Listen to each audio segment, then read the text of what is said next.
Hello and welcome to Inside Edition to discuss national, regional, and international issues in depth.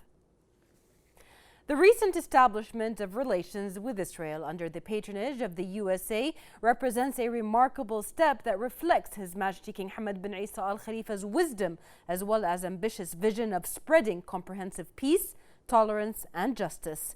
In fact, it is considered an advanced leap forward to diffuse tensions in the Middle East in accordance with the two-state solution that leads to the establishment of an independent Palestinian state with East Jerusalem as its capital, based on international legitimacy decisions and the Arab Peace Initiative.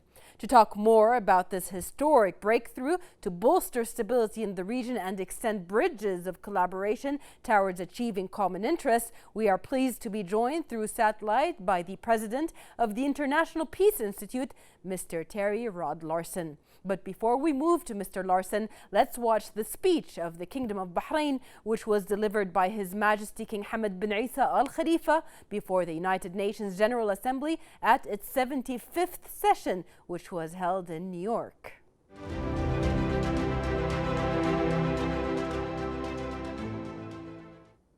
بسم الله الرحمن الرحيم. السلام عليكم ورحمة الله وبركاته. السيد الرئيس، يطيب لنا بداية أن نهنئكم على انتخابكم رئيسا للجمعية العامة في دورتها الحالية، متمنين لكم التوفيق والنجاح في إدارة أعمالها.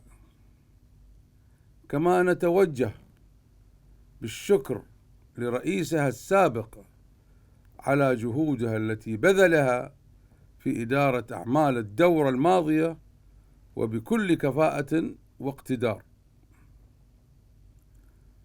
ويسعدنا أن نشارككم الاحتفال بحلول الذكرى 75 على تأسيس منظمة الأمم المتحدة، التي ساهمت طوال العقود الماضية في تكريس التعاون الدولي والمحافظة على السلام العالمي لما فيه خير البشرية جمعاء.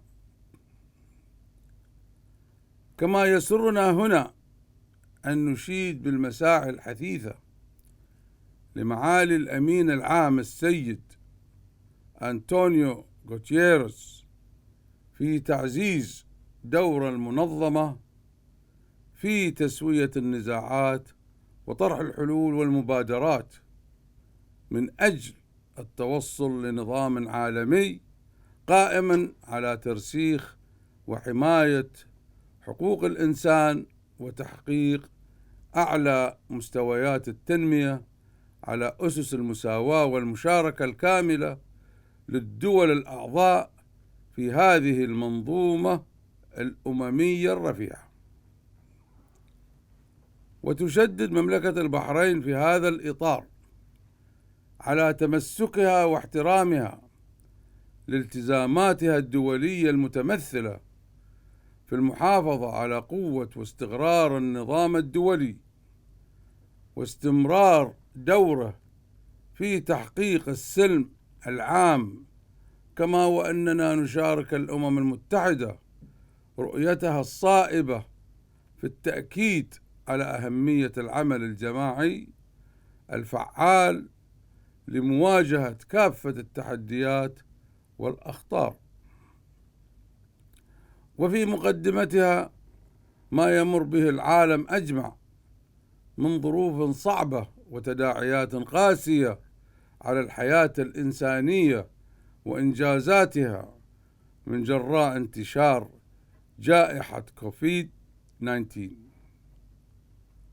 ولقد أثبت هذا التحدي المستجد بأن المجتمع الدولي في حاجة ماسة إلى تنحية الخلافات جانبا وتقوية مجالات التكاتف الإنساني لنعمل متحدين في وجه هذه التهديدات الصحية ولرفع جاهزيتنا المستقبلية للوقاية من مثل هذه المخاطر وتحصين مجتمعاتنا بالشكل المناسب، مشيدين هنا بدعوة الأمين العام للأمم المتحدة إلى وقف إطلاق النار في جميع مناطق الصراع في العالم لمواجهة الجائحة، وهي دعوة حظيت بقبول عالمي واسع النطاق. وعلى هذا الصعيد الهام حرصت مملكة البحرين ومنذ اللحظات الأولى لانتشار الجائحة بمد يد التعاون والتضامن والتنسيق مع دول العالم ومنظماته المختصة كمنظمة الصحة العالمية في مواجهة هذا الظرف الصعب. وقد قمنا بتشكيل فريق عمل وطني برئاسة ولي عهدنا لوضع وتنفيذ خطة طوارئ متكاملة نتج عنها العديد من التدابير الوطنية وفق أفضل الإجراءات والممارسات الوقائية والعلاجية من أجل المحافظة أولاً وأخيراً على صحة وسلامة المواطنين والمقيمين على حد سواء، آخذين في الاعتبار الحاجة القصوى للتخفيف من الآثار الاقتصادية والاجتماعية التي نعمل جاهدين على تنويع برامجها ومجالاتها الداعمة حفاظا لرخاء واستقرار شعبنا العزيز، ولعودة سريعة نشهد فيها تعافي اقتصادنا الوطني. وانطلاقا من حرصنا على أمن واستقرار المنطقة وتجسيدا لنهجنا الراسخ في الانفتاح والتعايش مع الجميع، فقد تم الإعلان عن إقامة العلاقات مع إسرائيل في رسالة حضارية تؤكد بأن يدنا ممدودة للسلام العادل والشامل، باعتبار الضمان الأفضل لمستقبل شعوب المنطقة جميعا. ولعل ما قامت به دولة الإمارات العربية المتحدة الشقيقة من خطوة شجاعة لإحياء أمل السلام والاستقرار في المنطقة لهي خطوة موفقة ومباركة بالتوصل إلى اتفاق سلام تاريخي مع إسرائيل وبرعاية وجهود من الولايات المتحدة الأمريكية، في مقابل وقف ضم إسرائيل للأراضي الفلسطينية تعزيزا لفرص السلام وخفض حدة التوتر ومنح شعوب المنطقة منطلقا جديدا للتفاهم والتقارب والتعايش السلمي، مع الحفاظ على موقفها الثابت تجاه القضية الفلسطينية، مشيدين هنا بالجهود المقدرة التي بذلتها الولايات المتحدة الأمريكية لإنجاز هذه الخطوات الاستراتيجية الهامة. وفي هذا الإطار تدعو مملكة البحرين إلى تكثيف الجهود لإنهاء الصراع الفلسطيني الإسرائيلي وفقا لحل الدولتين الذي نعتبره مدخلا أساسيا لتحقيق السلام العادل والشامل والمؤدي إلى قيام الدولة الفلسطينية المستقلة وعاصمتها القدس الشرقية، استنادا إلى قرارات الشرعية الدولية ومبادرة السلام العربية من أجل تشكيل مرحلة عمل جديدة نمد فيها جسور الخير وعلاقات حسن الجوار لبناء وتنمية المصالح المشتركة لدول المنطقة، وأنها لفرصة طيبة نتوجه فيها من خلال منبركم الهام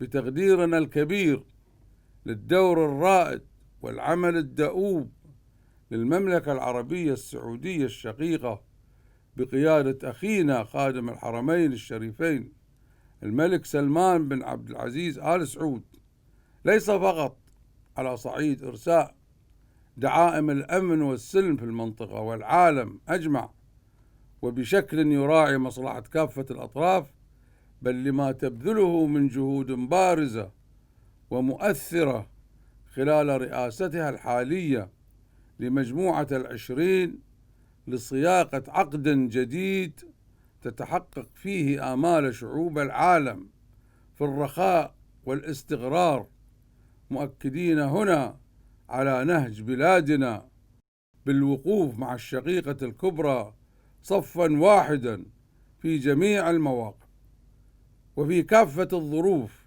ولا يفوتنا كذلك أن نعرب عن مساندتنا التامة للجهود المتواصلة لجمهورية مصر العربية الشقيقة في ترسيخ الأمن والاستقرار الإقليمي، ولمساعيها السلمية الجادة التي كان أخيرها وليس آخرها مبادرة أخينا فخامة الرئيس عبد الفتاح السيسي، والتي منحت الأمل للشعب الليبي الشقيق لمواجهة وصد التدخلات الخارجية والإسهام في إعادة بناء مقدرات دول المنطقة من منطلق دور مصر الرائد في حماية وصون الأمن القومي العربي.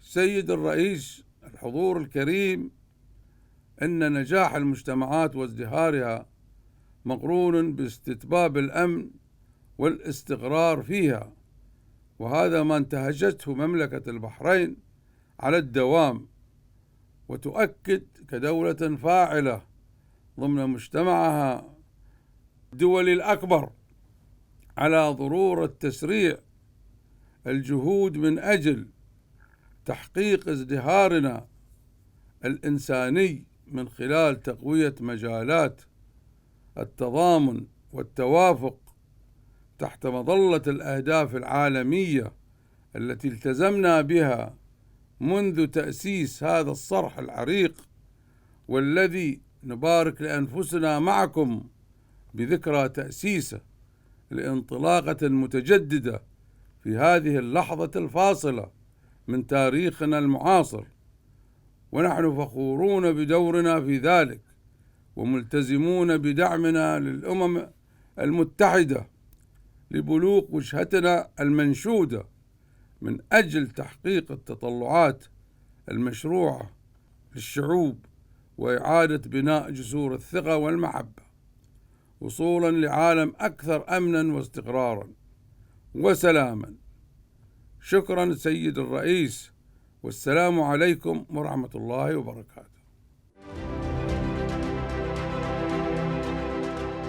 Welcome back. Joining me via video conference is Mr. Terry Rod Larson. Thank you very much for being with us and speaking to us today.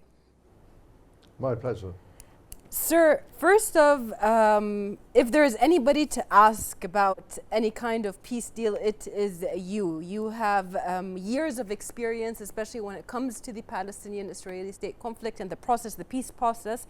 So from your point of view, dialogue, friendly relations, mutual interests are the basis of peace in the Middle East and the direction of Bahrain's foreign policy specifically. How do you think that the declaration of peace can help solve the Israeli-Palestinian conflict? I think this is not only good for the Palestinians, it's a very principled agreement. And much of the debate has been mixing apples and oranges in the sense that there should actually be two debates here, one about the ends and one about the means on how to get to the ends. And this debate has so far been mixed. Concerning the ends, the goal, Bahrain, I know, is steadfast, and so is the UAE, in their support of the Palestinian people and in their support of justice for the Palestinian people, the establishment of a Palestinian state with Jerusalem as its capital, borders based on the 1967 lines with swaps, and living peacefully side by side, two states, Palestine and Israel. This has been the firm position. I know intimately well of both the UAE and Bahrain for decades. And this is standing and standing firm. But then there is the question of how to get there, how to get to that goal. And then there are means. And one of the means in the past has been the resolution of the Arab League to basically not go to the table with Israel. And from 1948 and onwards, for most countries to 1993, actually Israel was not even on the maps. On the maps, Israel didn't exist, in spite of the fact that on the ground it did exist. And this is like, if I may use a metaphor here, this is like you want to go to fertile fields through a desert, but in the middle of the desert there's a mountain range. And then on your maps you don't draw the mountain range. And when then you send out people to reach the fertile fields, they discover that they can't climb that mountain because they don't have the tools and means and equipment to do it. This is blindfolding people. And then President Sadat of Egypt came to the conclusion that we have to put that mountain on the map. And he went to Jerusalem, he made the peace agreement, and then he got to the fertile grounds. He got the whole Sinai Peninsula back to Egypt. Yes. And trade and industry bloomed. And then fast forward to 1993, then Yasser Arafat realized the same. He recognized the state of Israel, established the Palestinian Authority, who on a daily basis were relating to Israel. Then on the same day as the Oslo Accord were signed on the White House lawn in 1993, Jordan started negotiations with Israel based on the same notion. Now, courageously, Bahrain and UAE have followed suit, saying, yes, there is a mountain there, and we have to climb that mountain. And adjust the maps to the reality, namely that Israel is there and Israel will be there in the future, and we have to relate to that reality. Yep. So both for Sadat and Arafat, this demanded leadership and courage. And I think the leaders now of Bahrain and UAE have shown the same courage and leadership. And I will repeat, this is in the best interest of the Palestinian people, for their identity, to have a state, to be proud to be Palestinians, and for their welfare. Because the two most efficient states in the past in the region to support the Palestinian cause has been Jordan and Egypt, because they were sitting at the table to defend the interests of the Palestinian people. Now, Bahrain and UAE have put themselves in the same position. The policy of the empty seat, that you don't sit at the table, has failed. And this is now realized and rectified. And I do deeply believe that both Bahrain and UAE will now be in a much better position to defend the Palestinian position and to support the welfare of the Palestinian people. Absolutely. When you laid out that historical timeline, you really look at it, or the way a person could look at it, these are milestones with the change of economy, with the change of the challenges, and also the pros that have faced the region. These are milestones that were inevitable to have reached, isn't that so? Yes, indeed. I do believe that this is absolutely the best thing, and that this is an important milestone. And may I add here that my opinion is that, or let me give you a backdrop. The Middle East and North Africa region is the least integrated and cooperative region in the world. Yeah. And this is one of the main reasons why you have so much chaos and anarchy in the region. I can point to Yemen, I can point to Syria, I can point to Libya and other countries. Mm-hmm. There are wars, and there are civil wars, and there are proxy wars all over the place. In all other regions, all member states of the region, they have a table to go to, a mechanism, an organization. In the Middle East and North Africa, you have the Arab League, which is only for the Arabs. You have the Maghreb Union, which is only for North Africa. And you have the GCC, which is only for the Gulf countries. But there is no mechanism or table or organization. And my opinion is very strongly that unless such a mechanism is created, the chaos and anarchy and disorder in the Middle East will continue, and by consequence, the suffering of the people in the region. So I do see in this broader perspective the steps that Bahrain and UAE have done as first steps in this direction. You don't make peace with your friends because you don't need to make peace with your friends. You have to make peace with your enemies. So you have to have the table where you can sit with your enemies, and instead of going to war, to resolve conflicts and disagreements with peaceful means. Yes. Mr. Larsen, from your position, your previous positions and your current positions, previously you were a deputy envoy for the UN, as well as also your research within the social aspects of the region, as well as you yourself in the foreign ministry of your country, and now as president of the IPI. The knowledge and the information that you have gathered has put you always on the spotlight with several, let's say, media outlets. And recently, like around over a year ago, you had an interview with CNN where you were asked about if there is a peace plan ahead with the current Trump administration. At that point, you said, yes, there is a plan, but the details aren't clear. Have they become clear now? Are the details out there in the public, and can people actually see a future for this plan now? Let me answer the following way. There are many, many peace plans which has been on the table for the last 2 decades and more, close to 3 decades, and 27 years since Oslo.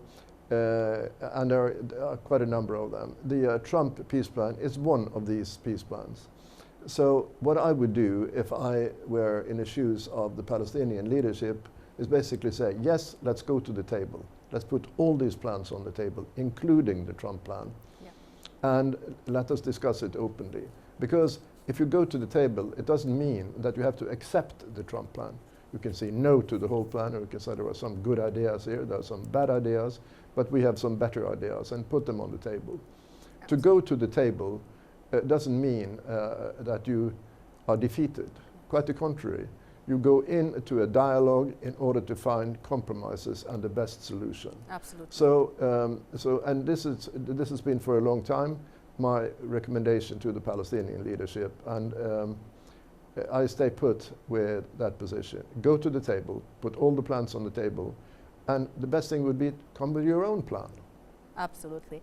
Well, Bahrain has actually pioneering efforts in creating opportunities, whether economic ones or other ones, for the benefit of the Palestinians. Namely, for instance, the historic workshop Peace to Prosperity, which was held last year here in Manama. How do you see the role of those initiatives and now the role of the Declaration of Peace in achieving peace and empowering the Palestinian people to have a better life and dignity? The main elements of any peace plan which can work would be an economic element, and Bahrain here lent Manama to a very important conference to discuss the economic prospects which would be in a peace plan. Yeah.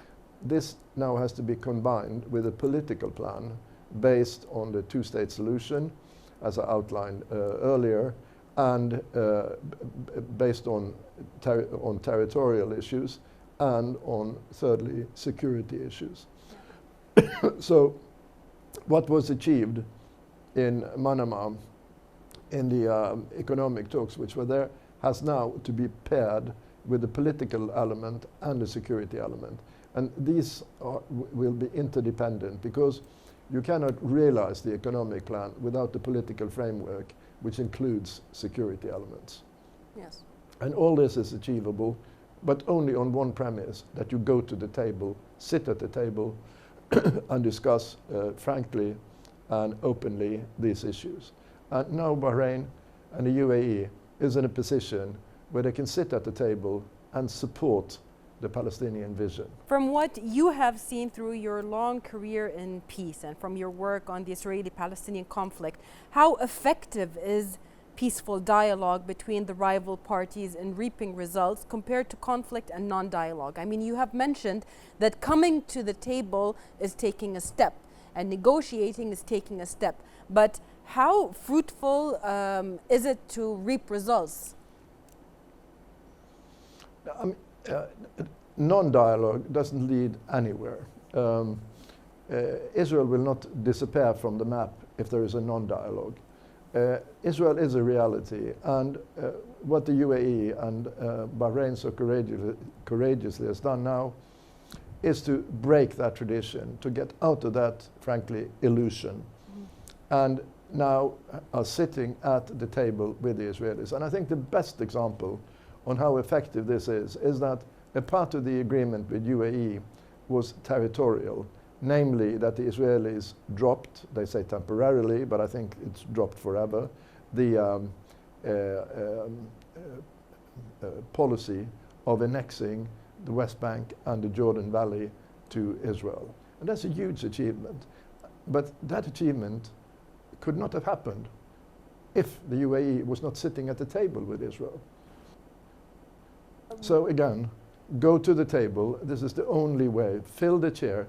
Don't keep the chair empty. Yeah. In your opinion, whose responsibility is it to spread awareness among the public in mitigating a peace plan such as this with its many, let's say, stops and many processes that are coming up? I think everybody who's interested in peace in the Middle East, and I think it's particularly in the European interest, because the chaos in parts of the Middle East has led to, as we all know, a massive stream of refugees to Europe, which not only has put enormous economic strains in European countries, but also wreaked political havoc in many countries. So it's now deeply also in the European interest, through public and private diplomacy, to support the agreement and sit side by side with Bahrain and UAE to work towards a solution which can stabilize the Middle East. And here again, I do believe that creating a mechanism whereby all the countries of the region are sitting, addressing all the issues of the region, and try to find peaceful solutions is the only way to go. And and there is a common interest here. So both concerning public diplomacy and concerning private diplomacy, Europe and the Middle Easterners who now want to sit at the table with Israel should walk hand in hand. Absolutely.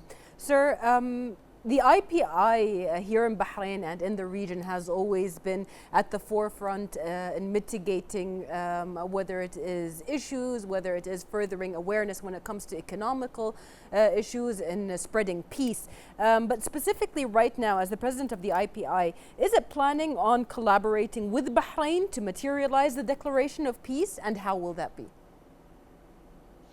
Yeah, actually, the International Peace Institute, IPI, has its regional headquarters for Middle East and North Africa in Manama, Bahrain.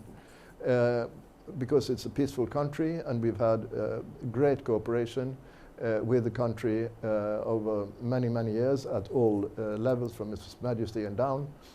And we will now, on the basis of the courageous steps which we have made, we will continue that cooperation, and we will sit with the leadership of Bahrain to discuss how we can be the most helpful in the process, and hopefully the processes in plural, which are ahead of us. Yes. Sir, as you have mentioned, the International Peace Institute's regional office is here in Bahrain. How do you value the support provided by Bahrain's government and civil institutions to the IPI's various events? I mean, we have lots of events in Bahrain related to peacemaking and management of the conflicts, both publicly and privately. And we have been working hand in hand, as already said, with the leadership of Bahrain, and we will continue to do so, and now even more vigorously. Yes. Well, sir, before we end our interview, I would like to know from you, comprehensive peace Interreligious dialogue and seeing Muslims and Jews praying side by side in holy places is a dream we have all long awaited. How do you think the declaration will make this dream a reality and bring the people of the region together?